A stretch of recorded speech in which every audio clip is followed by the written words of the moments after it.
So here we are on the second stage with my colleague and OG Cypherpunk Ryan Lackey from Evertas, and he's going to be talking to us about the critical infrastructure of mining which enables sovereignty.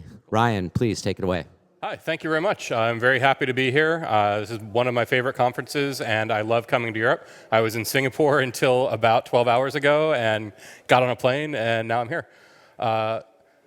Whoops. Ooh, minor technical difficulty.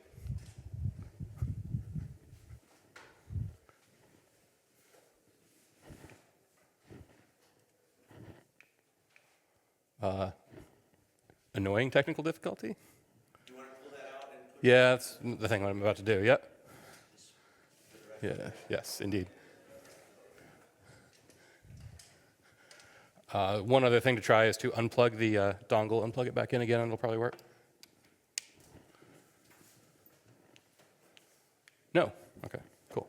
Okay, so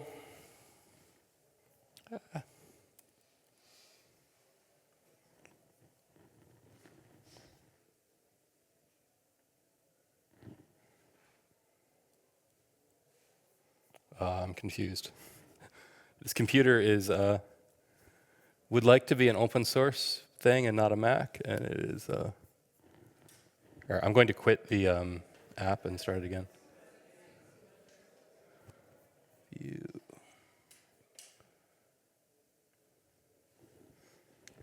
Okay, much better. Okay, cool. Starting over. So hi, happy to be here, and I was just going over how much more fun it would be if we had an open source presenting tool that I was using. So mining, critical infrastructure, it's deployed at such a scale that it's critical infrastructure, and it also enables sovereignty. So it's two sides of a pretty big coin, a coin with lots of stuff. Happy to be here.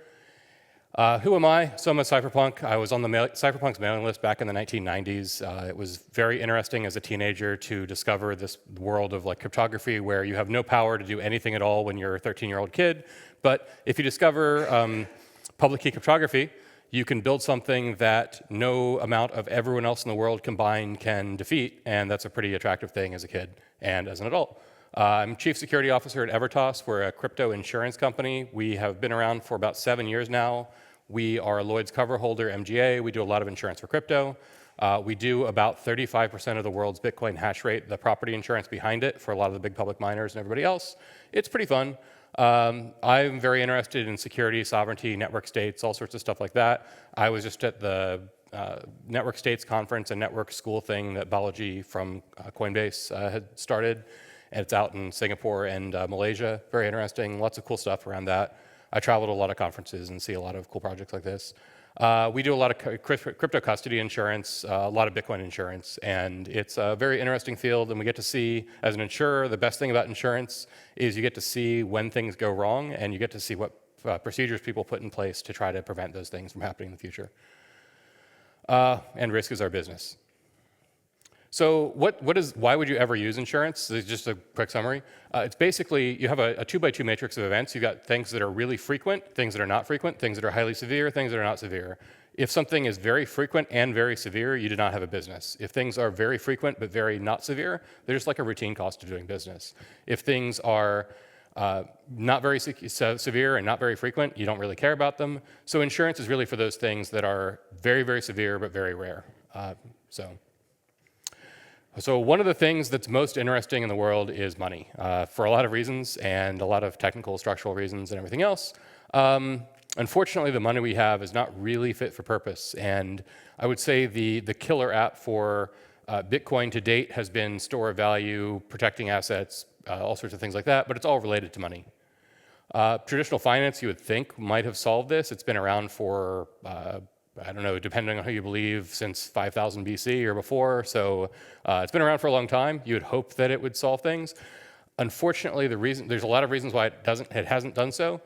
One of these reasons is conditions keep changing. Every time you have a set of rules, somebody always figures out a new way to change the rules and makes them slightly better in their favor, and so you never really get anything that works.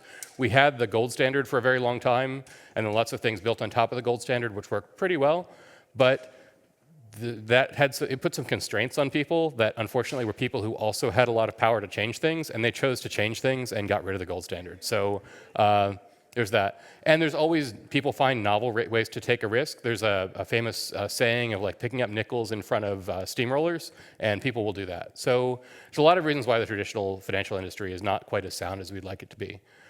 So crypto fixes this? Yes, hopefully yes. So based in mathematics, unfortunately it doesn't guarantee, like it guarantees certain parts of the problem. It does not fix the entire problem. And the parts of the problem it fixes, it often does a very good job, but it leaves a lot of the other stuff, mostly people, outside of scope.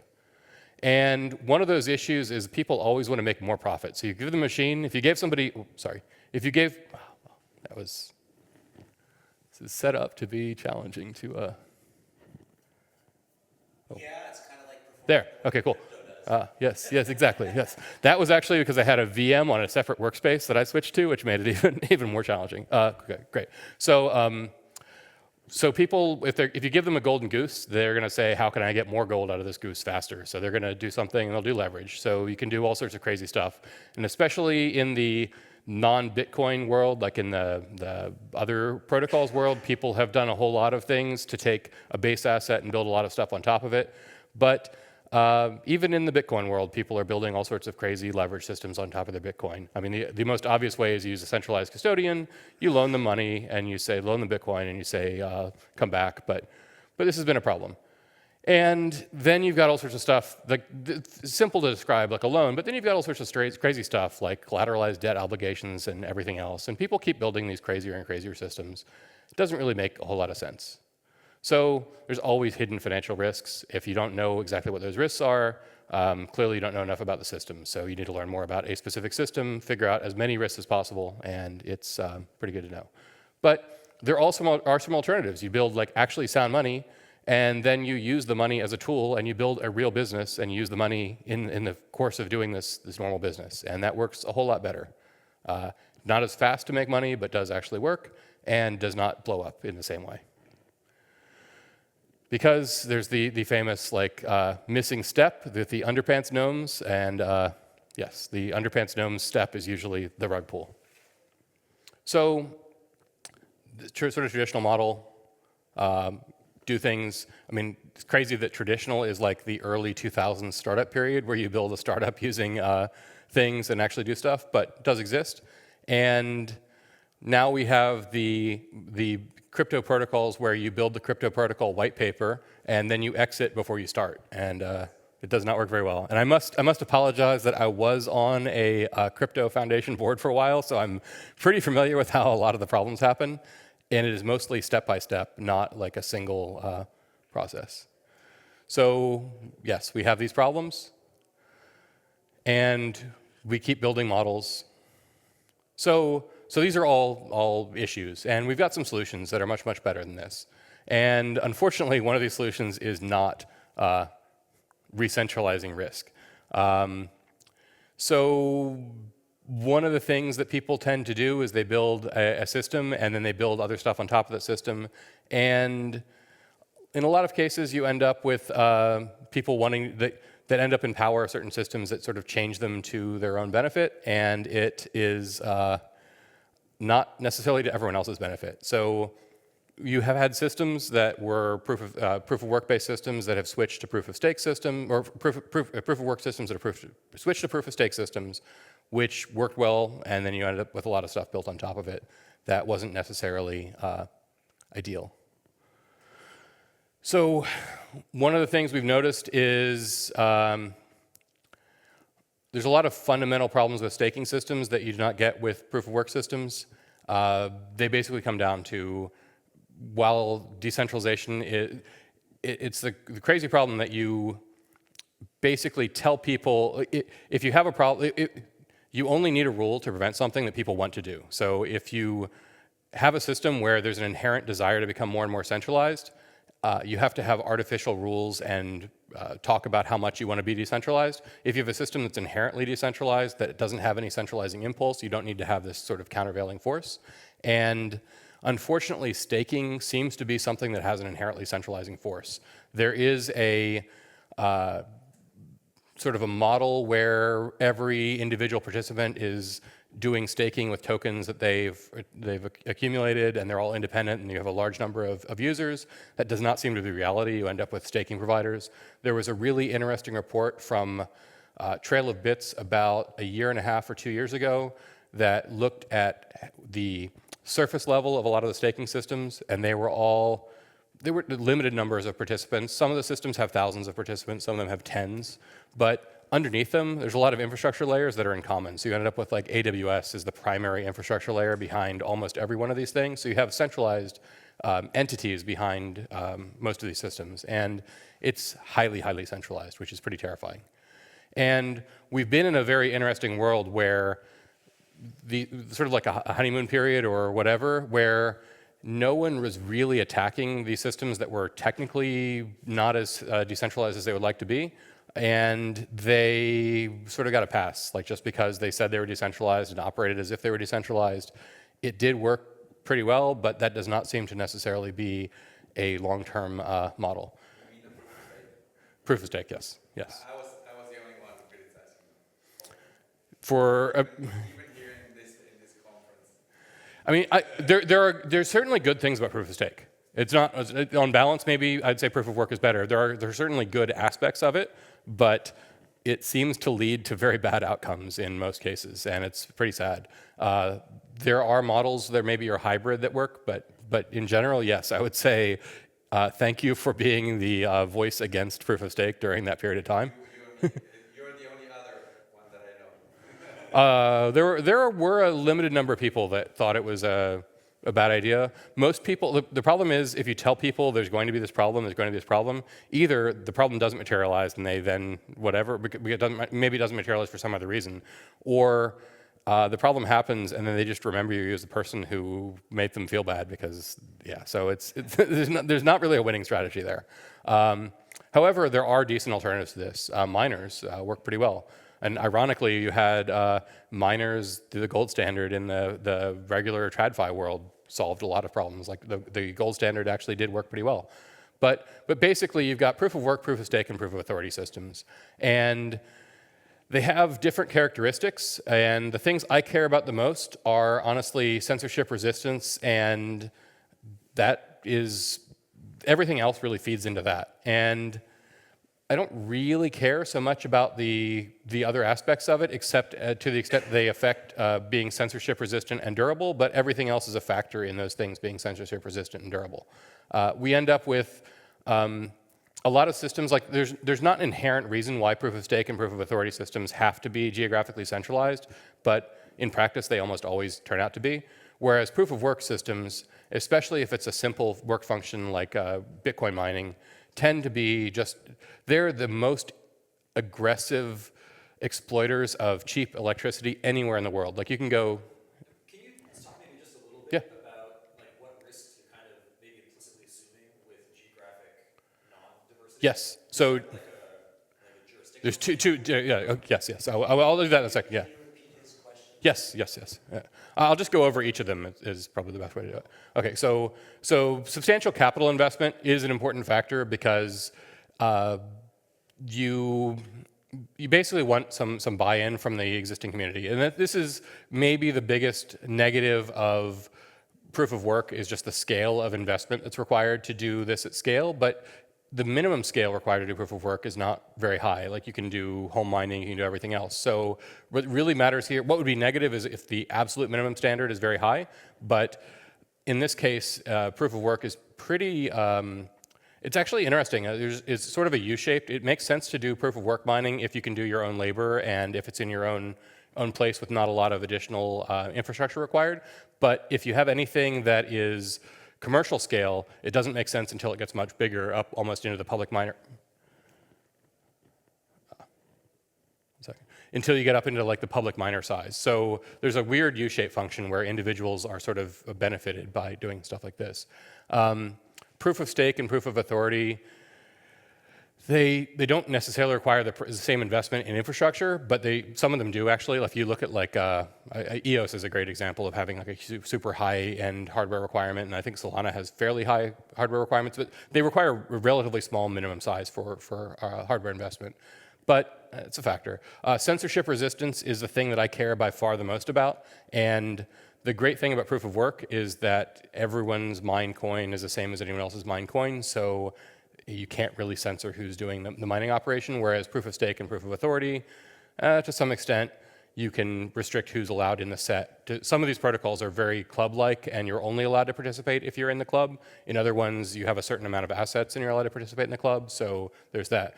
Geographic diversity is one of the most interesting ones, which is what your question was about. There's a few factors there. Geographic diversity is related to jurisdictional risks, so if every one of these operators of proof of work mining or proof of stake or proof of authority are in certain jurisdictions, all it takes is one simple law. Actually, it's not even one simple law. It's one hint at a regulation applied to regulated entities. If you were to go to power utilities in the United States and say, we're going to cause lots of additional hassle and overhead if you're supporting Bitcoin mining, that would definitely impair Bitcoin mining in the United States. Fortunately, it would just immediately relocate to other places around the world that have similarly cheap electricity. It might lower the global hash rate if some huge country, like say China, were to hypothetically several years ago have said no more mining in China, but it didn't really affect things terribly bad. It was actually a great opportunity for a lot of other people, and it's why a lot of renewables in West Texas are now super profitable. So geographic diversity matters from a regulatory perspective, also matters from a risk, just general like physical risk perspective, especially because you end up with infrastructure providers like say Amazon Web Services or others that are all in one place, and you end up with a lot of people putting all their proof of stake nodes in like US East, and it's not even US East, it's actually just the HSM, so the Cloud HSM service and KMS within US East, which is nowhere near as robust as like all of US East. So an outage of Cloud HSM, KMS in US East could cause a major outage of lots of staking operators for a period of time. So there's things like that. There's just decentralization, which is also sort of related to the geographic diversity. It's a major factor for organizations and everyone else. And then there's accessibility. Like you really want to have you want it to be permissionless. Because one of the greatest things about crypto versus everything else is that you essentially can just join this network with no asking anyone's permission. You can just do this, which is true for Bitcoin, true for proof of work, not necessarily true of the other systems. More true for proof of stake, but yeah. So it's definitionally not true for proof of authority though. So proof of authority, absolutely not true. Proof of stake could be, depending on the system, more or less, but generally not. And then proof of work, uniformly available. So you've got these different systems, and even in the cases where theoretically you don't have these restrictions, they do in practice apply because there's an economic incentive. So you'd have to have some sort of either an individual who wanted to go against their economic incentives to be geographic diverse and set up proof of stake nodes in lots of locations, or you would have to have some implicit to the protocol reason to do this, and that just doesn't exist. So anyone who is economically rational, which is generally the participant you want, is going to put their infrastructure in the same place that every other economically rational person has put it. So that is an inherent problem with these systems. Proof of work, however, has a lot of great benefits. The most interesting thing that we see, so we insure a lot of the big public miners, and we get to see a lot of how they work. It is amazing for renewables and bringing funding renewable projects around the world. There's a 14 gigawatt dam in South America, in Paraguay, that has a lot of crypto mining happening there. There's a lot of intermittent renewables that are happening with solar and wind in West Texas and other markets. So a lot of this stuff is created, and these things all feed on each other. So it's a very, very worthwhile system. And it's basically a decent economic opportunity for people who are otherwise unable to do these kind of things. You just need power and some computers. And you get some pretty amazing assets that you can use globally. It's very worthwhile. There's a lot of benefit that you get. And so there's all these positive things. However, there's the positive and negative is that crypto has been successful. Bitcoin has been very successful. There are operations that we're not using, as someone said recently, like what, they said 5 or 9% of the world's electricity was the bogus thing. It's like 0.5%, but maybe in, in a few years it'll be 5%, although I think AI data centers are going to take up a lot of that power. Or hopefully the total amount of power in the world goes up by like a factor of 10 or 100 or something, and Bitcoin goes up as well, but doesn't necessarily increase as a percentage. But mining is critical infrastructure just due to the scale, and it is important. But you can use this thing because it's a very powerful tool for both good and bad, and it allows a lot of people who otherwise wouldn't have access to global markets to have access to global markets. But the thing that I'm most interested in, aside from the pure censorship thing, is sovereignty enablement. Like I've been to people, I was like 2 weeks ago, I was in Africa, and there are people who have large solar deployments that are hated by their host governments and everything else. They've got megawatts of solar, and they're sitting there with solar. They can sell it back to the power utility at a rate lower than they want to sell it. But you can put a Bitcoin container there, and you can mine Bitcoin, and they can have access to the global financial system through this. And this actually, a lot of the other systems have been talking about banking the unbanked through like crypto and everything else. This actually is banking the unbanked. It allows people who have physical resources, power specifically, local physical security, things like that, to put together systems and essentially have access to the global financial system just by virtue of having electricity, which is in this case sunlight, and the ability to do local physical security. So it's quite a worthwhile thing. And even if you hate somebody else, you absolutely would much rather they engage in commerce with you rather than war with you. Like if countries are competing based on how much power they can generate and how much Bitcoin they can thus generate and other wealth or other economic activity, that is a far better way to compete and produce lots of positive externalities than physical conflict. So that's it. There's a lot of interesting stuff going on, and very nice to get to talk to you, and would love to have any questions about various projects around the world, crypto, Bitcoin, and insurance. So my first question would be,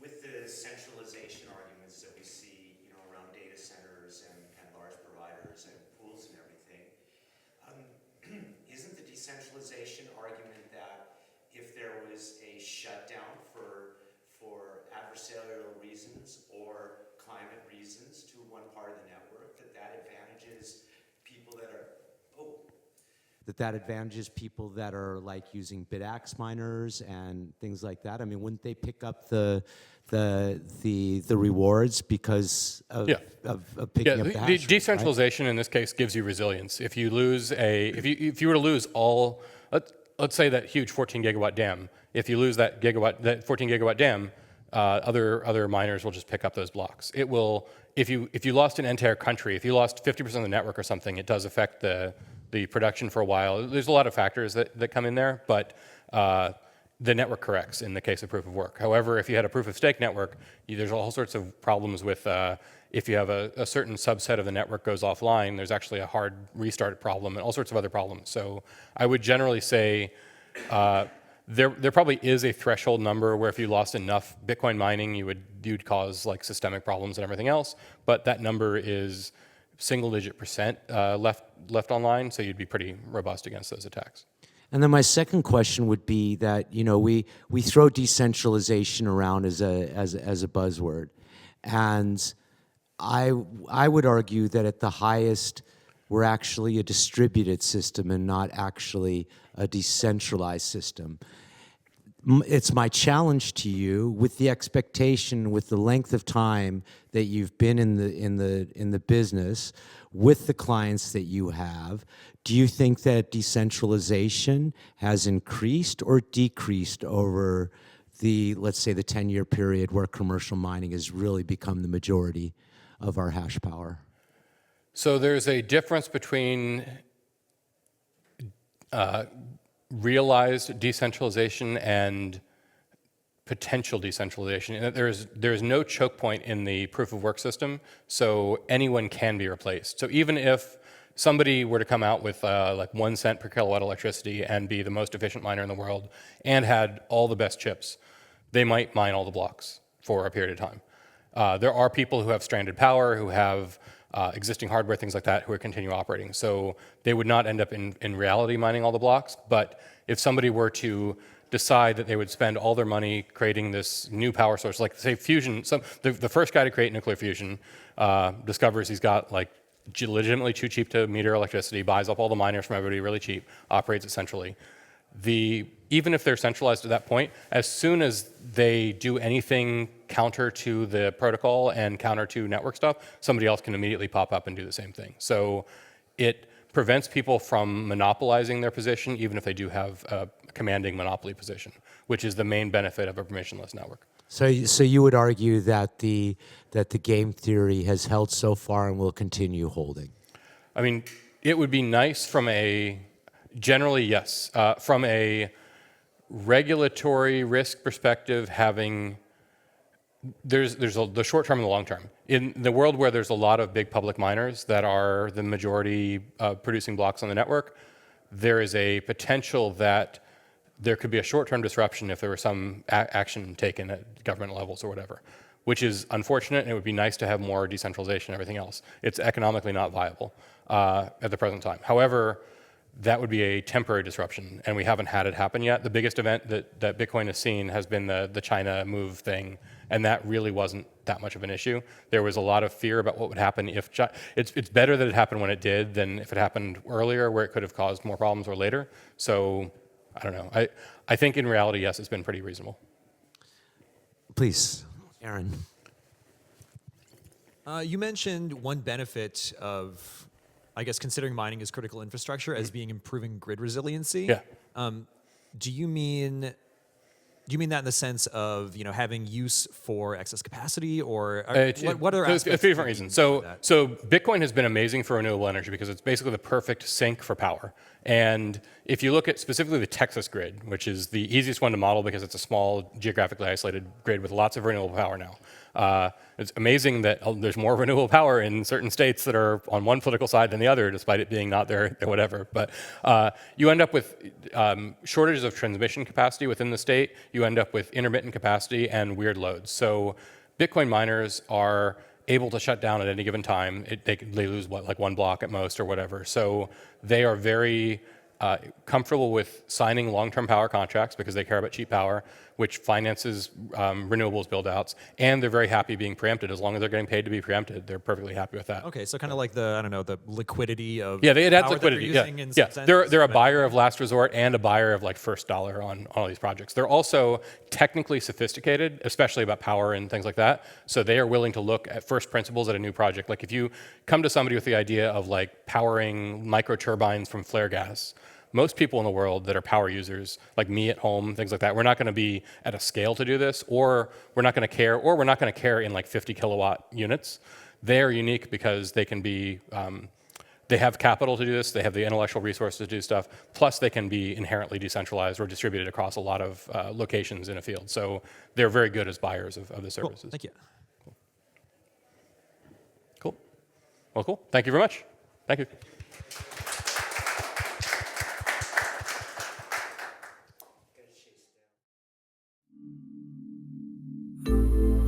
I was lost, but I'm so brave. I was lost, but I'm so fine. I was lost, I found myself.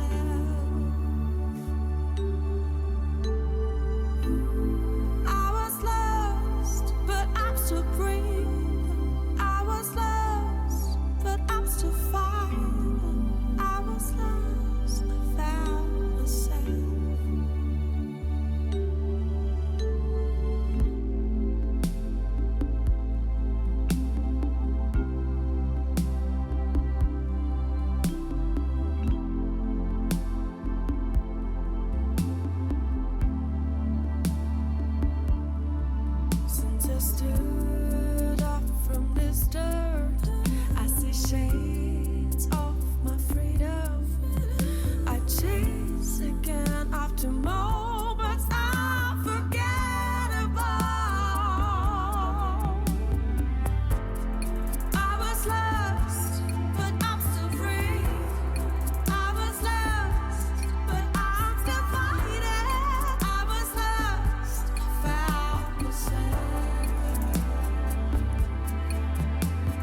So I'm going to say that again.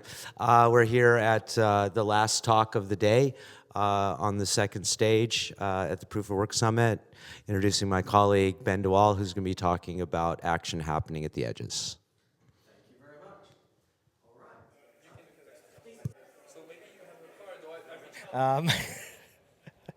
Okay, I'd like to start off by kind of pointing something out. I'm not young anymore.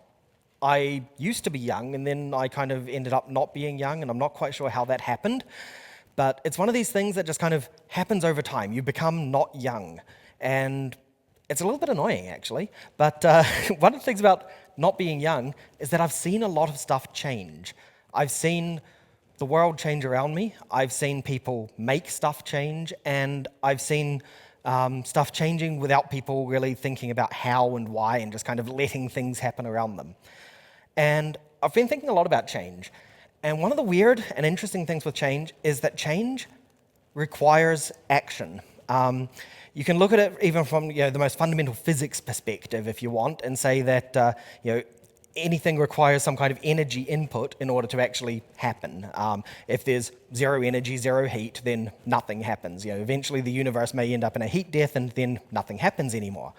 So for stuff to happen, you need action. You then have the question, well, okay, what is action and where does action happen? As per the title of this talk, action happens at the edges.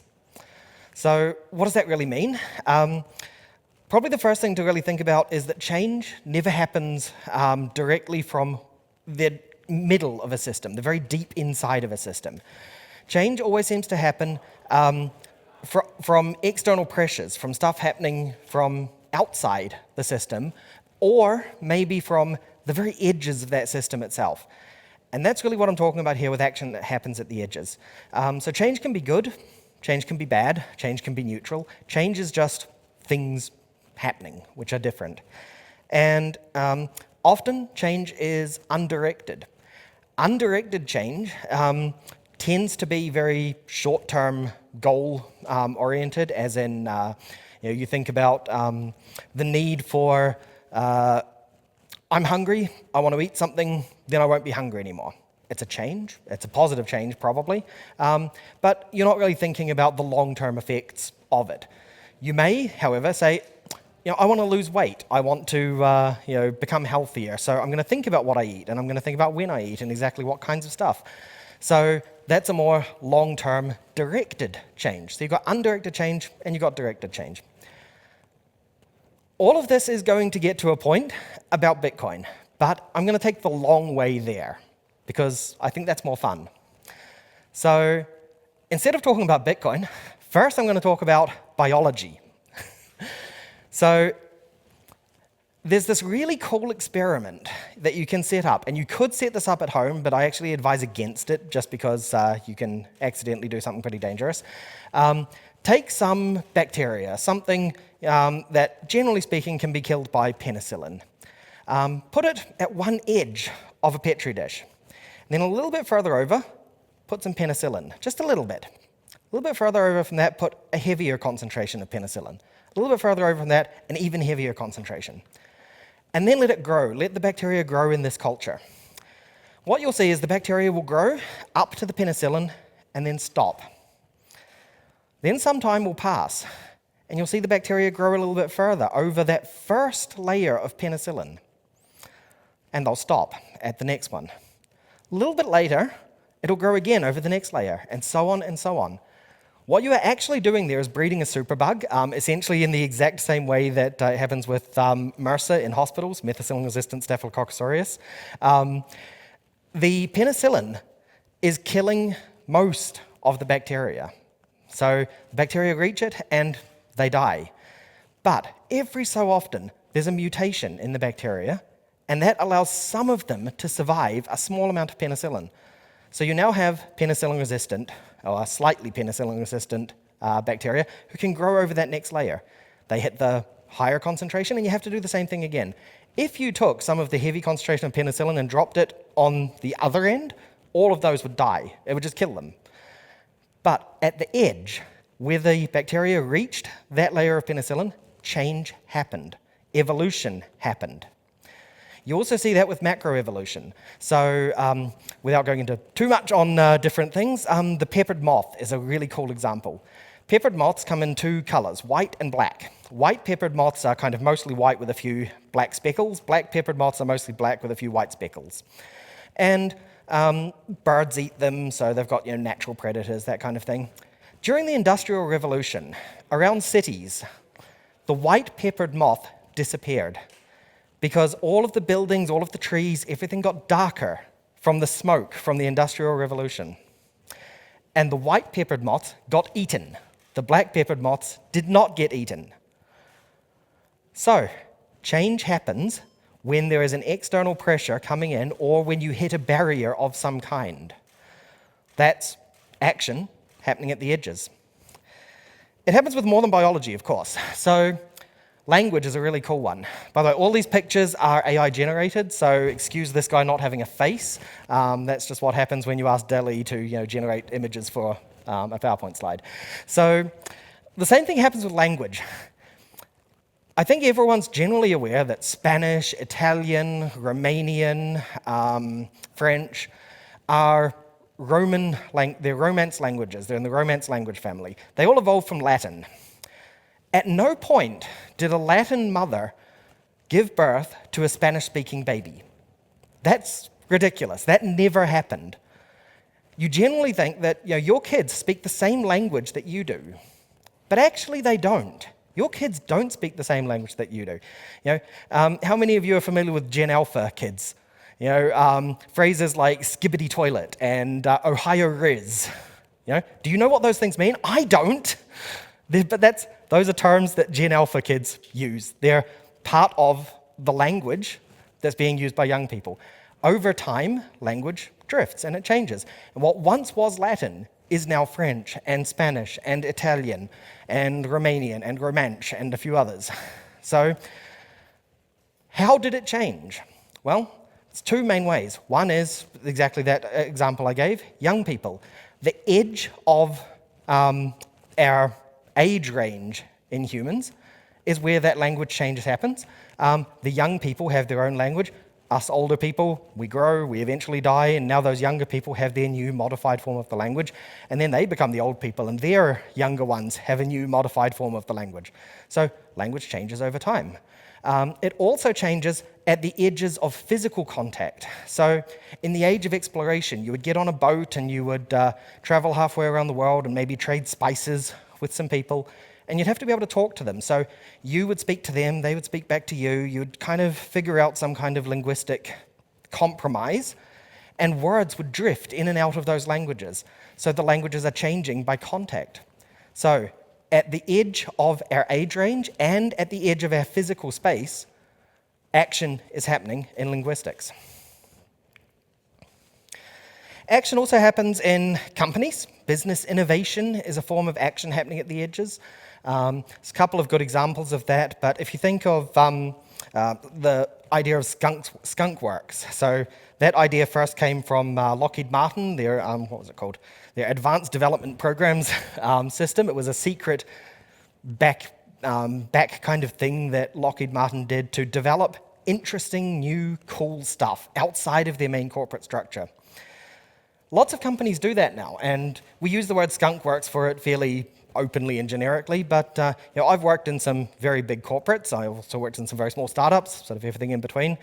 And in big corporates, you will often have an innovation department who doesn't have to follow the same rules as everyone else.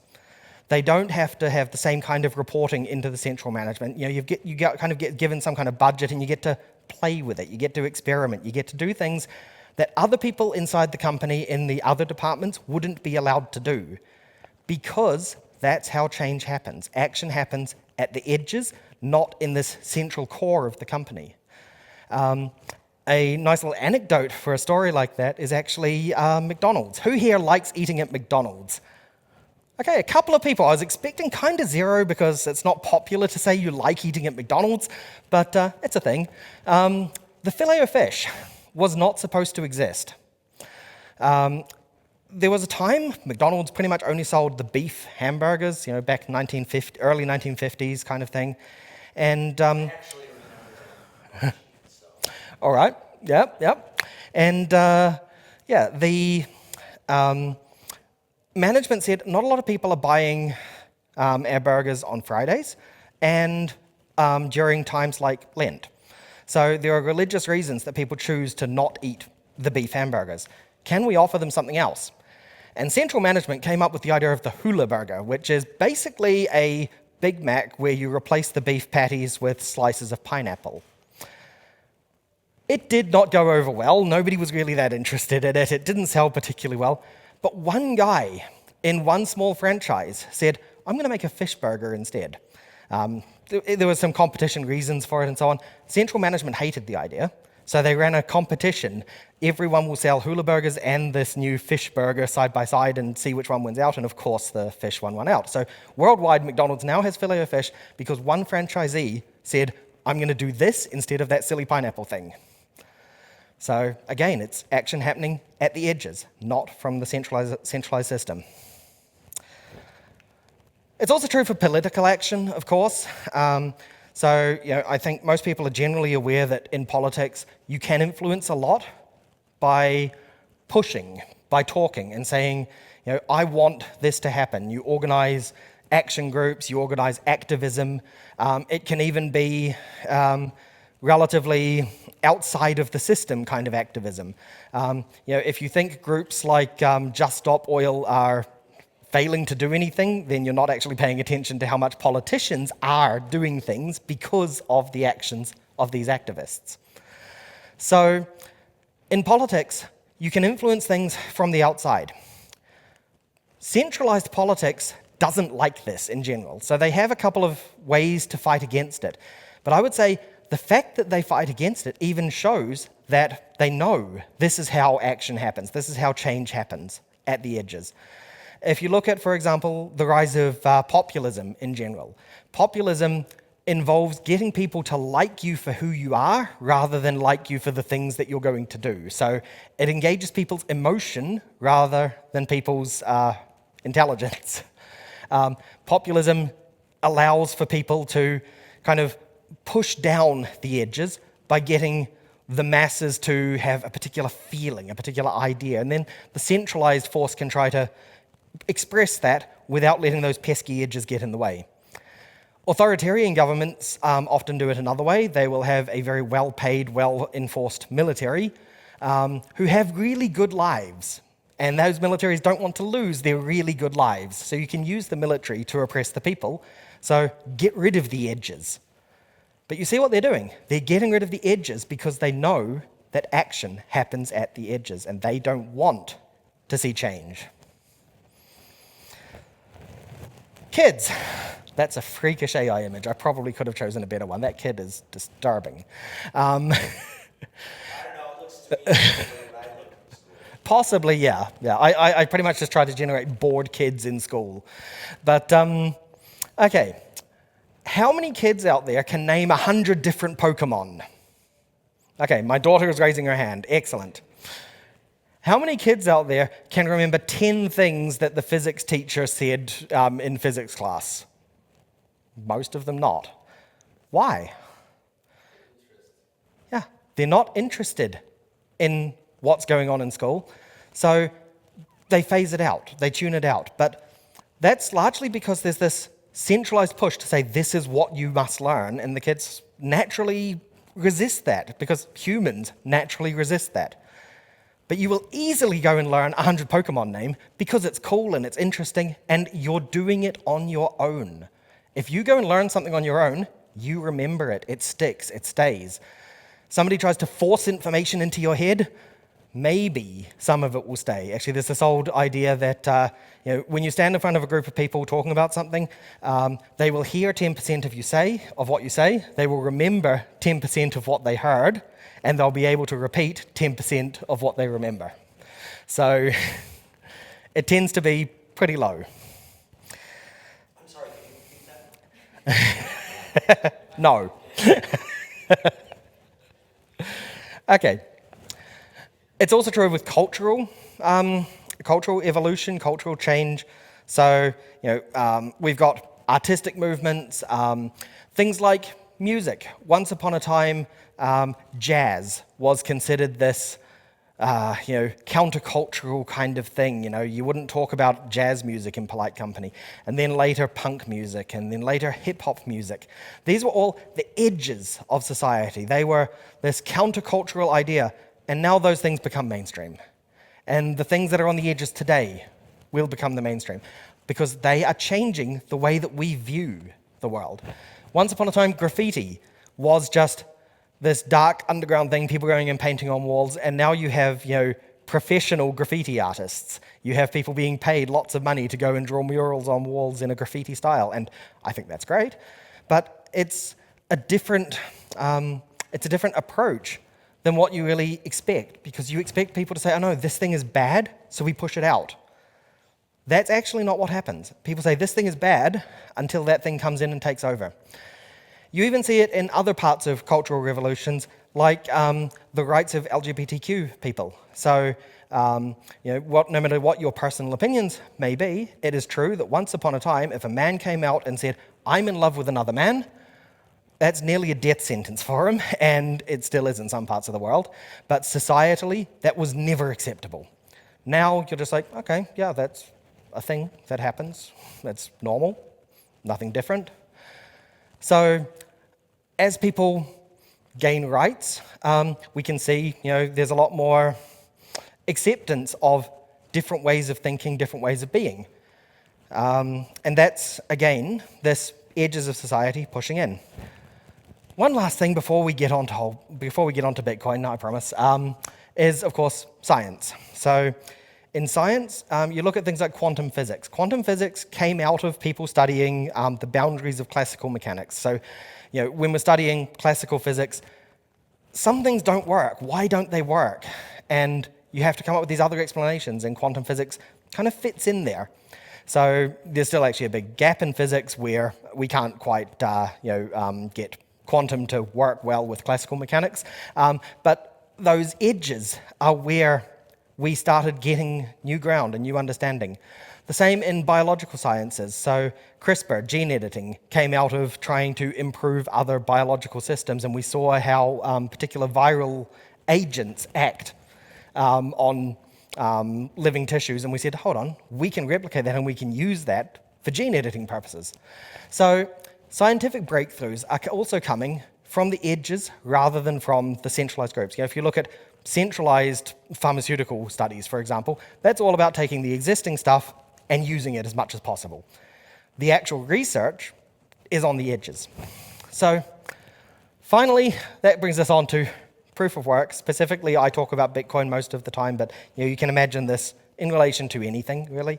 Bitcoin was established on the edges of finance. Bitcoin is this almost countercultural thing right on the edge. But the edge, in a lot of ways, is fractal. The edge of finance may be Bitcoin, and Bitcoin is bringing in all of these interesting things into the world of finance. But Bitcoin itself has a center, has a core, has a establishment, and then there's the edges around that. If you look at social media, I advise against it, but unfortunately Twitter keeps calling me back in, and you will see on Bitcoin Twitter, everybody's talking about how much money can I make, and they're pushing for certain politicians because they believe it's going to increase the value of their Bitcoin, and that's a good thing for them. But the people who are actually making changes to Bitcoin, the people who are actually doing stuff that changes how Bitcoin works, how things actually behave, are not those people. Those people are doing nothing for Bitcoin, nothing to Bitcoin. Those people are doing things to themselves.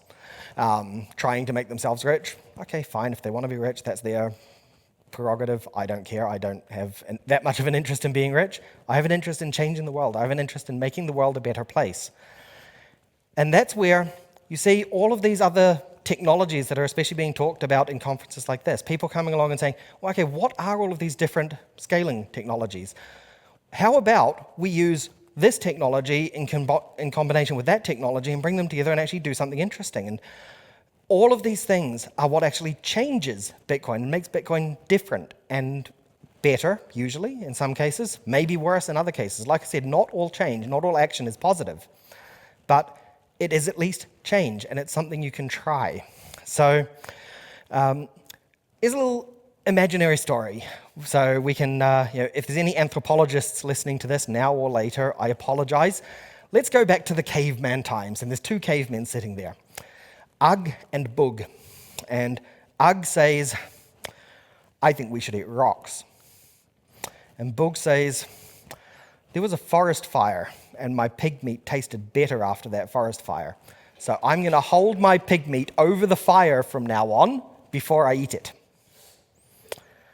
Ugg died with no descendants because eating rocks is pretty stupid. Bug did not die, and now we all cook our food. Like I said, I apologize to any anthropologists listening because that was a ridiculous story, but the same kind of thing will or can, does, and will happen with changes to Bitcoin.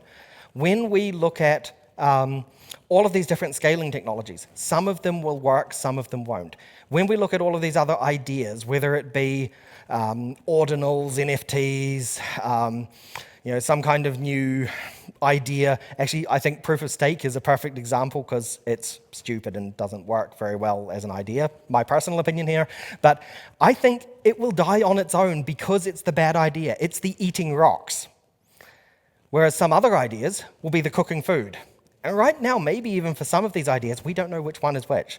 Maybe this idea that somebody's talking about is the eating rocks idea. Maybe it's the cooking food idea. But at least it's a change, and we can try it, and we can try a bunch of different things, and some of them will work, and some of them won't. But we need to be actually doing things. We need to be having action. So that's pretty much it. No matter what you do, what I'm encouraging is do something. Do some action at the edges, because that is what is going to change the entire system that you're trying to change. Thank you very much.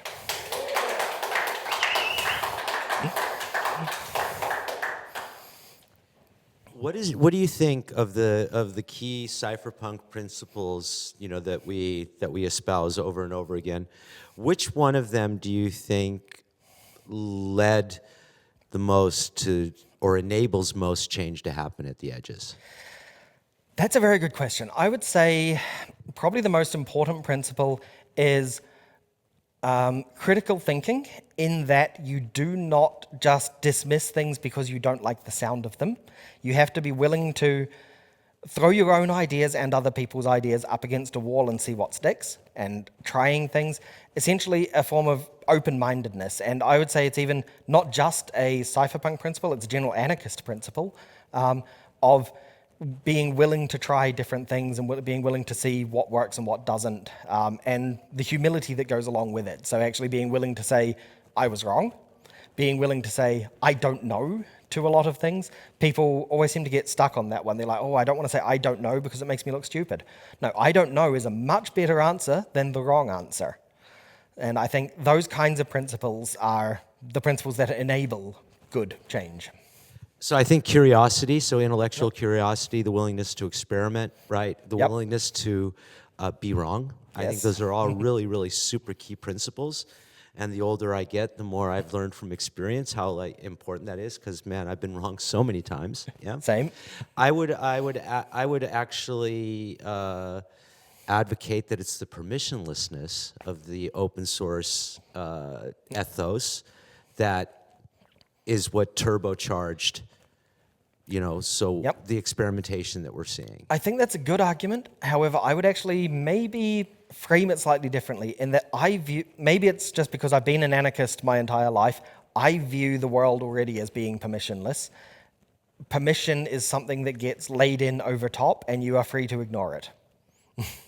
Okay.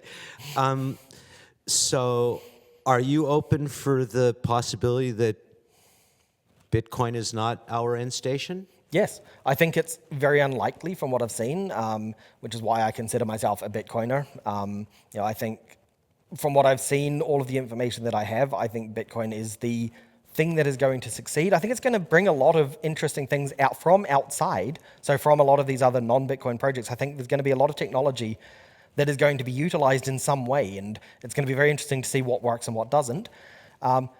But I'm also willing to say, yes, I could be wrong on that, and maybe something will come along that's going to be way better than Bitcoin and will completely supplant it. I'm not against the idea. Right. So let's talk about actually this key point when we're talking about proof of work. Yep. Right? Is it literally the Bitcoin implementation of proof of work that you think is the key winner, or do you think it's the proof of work algorithm I think is the key winner? I think it's the proof of work algorithm that's the key winner, because proof of work itself is what makes Bitcoin what it is in reality. Proof of work with the difficulty adjustment, which is what we generally mean when we talk about proof of work, is the key innovation that Bitcoin created and what it really is. When people say, oh, the blockchain is the innovation, I disagree. That's the data store behind it. The proof of work with difficulty adjustment is the thing that made it unique and special. And now there's other things doing something similar and with tweaks and differences. I do think proof of work is the interesting thing. I also actually think proof of work, like a lot of things, will form some kind of natural monopoly. So I think it is actually the case that eventually one proof of work chain will actually have to win out against the others. When I say eventually, I do mean it even could be hundreds, perhaps thousands of years. So I'm not saying even short term at all, but I do think it's a natural thing that will happen, that one proof of work chain would have to kind of eat the others, just purely on a game theoretic standpoint. That said, though, right now I believe that will be Bitcoin, but I can't say that for certain. I don't ever like to prognosticate about the future. So I'd like to challenge you once more with a final question, and then Sure. we should all run upstairs for the proof of scale panel. If constant is the only change, Yeah. and if change happens at the edges, Yep. yeah, what do you see on our immediate horizon for Bitcoin and Yeah. proof of work? So I see a lot more things happening with some of the layer 2s. I think those are really where the big edges are at the moment. I'm really interested, for example, in things like multi-party lightning, which there was a paper written about it 2 years ago, and it hasn't gained much traction yet. But I think that's a really interesting idea, where you have a single multi-person smart contract rather than just being a 2 of 2 multi-sig, and that's a single channel involving multiple people. And that's the argument that's being made right Brilliant now idea. for BitVM and Yeah. OpCat, Yep. right? Is the multi-party Exactly. signatories, right? Exactly. And yet we already have that as a theoretical framework on Lightning. Yeah, so I think there are, and I also think some of these things can work well together. So I can imagine, for example, Arc being used to instantiate Lightning channels. Like, there's actually no reason you couldn't do that. So I think some of these things can play together very well on the technical side and see what works and what doesn't. But again, I don't want to say which ones are the eating rocks ideas and which ones are the cooking your food idea. That will come out with time. Okay, one last final question. Sure. Do you think your daughter knows better than you do what Bitcoin's going to be like in 20 years? I don't think she does know, but I think she'll be one of the people shaping it far more than I am, giving a few more years. Yeah. Amazing. Ben. Always a pleasure.